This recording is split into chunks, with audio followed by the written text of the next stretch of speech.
సభాముఖంగా తెలియజేస్తున్నా. మిత్రులారా, ఇవాళ కాంగ్రెస్ పార్టీ ఇంకా 4.5 సంవత్సరాలు, ఆ తర్వాత 5 సంవత్సరాలు, మొత్తం 10 ఏళ్ల అధికారంలో ఉంటుంది.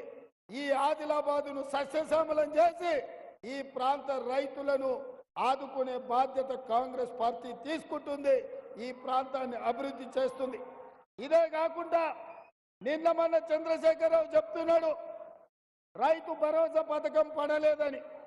మరి చంద్రశేఖరరావు వేసినప్పుడు చెప్పిండో దిగినప్పుడు మాట్లాడుతుండో నాకైతే తెలియదు. కానీ ఈ నెల 9 తారీఖు లోపల ఈ రాష్ట్రంలో ఉన్న రైతాంగం మొత్తానికి రైతు భరోసా నిధులు మీ ఖాతాలో వేసే బాధ్యత మాది, ఇందిరమ్మ ప్రభుత్వాన్ని.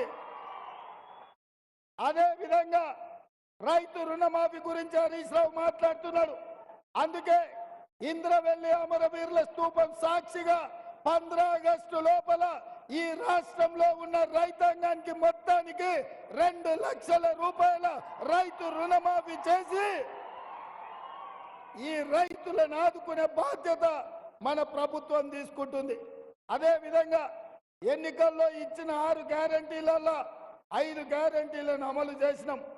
ఆడబిడ్డలకు ఆర్టీసీలో బస్సు ఉచిత ప్రయాణం, 500 రూపాయలకే సిలిండర్, 200 యూనిట్లు ఉచిత కరెంటు, రాజీవ్ ఆరోగ్యశ్రీ ద్వారా 10 లక్షల రూపాయలు ఉచితంగా, పేదవాళ్ళ ఆత్మగౌరవమైన ఇందిరమ్మ ఇండ్లు, 4,50,000 ఇండ్లు, 22,500 కోట్లతోటి ఇవాళ పేదలకు ఇండ్లు కట్టించే కార్యక్రమం మనం తీసుకున్నాం. ఇన్ని కార్యక్రమాలు మనం చేస్తుంటే కేటీఆర్ అంటున్నాడు మీ 6 గ్యారంటీలు అమలు కాలేదని.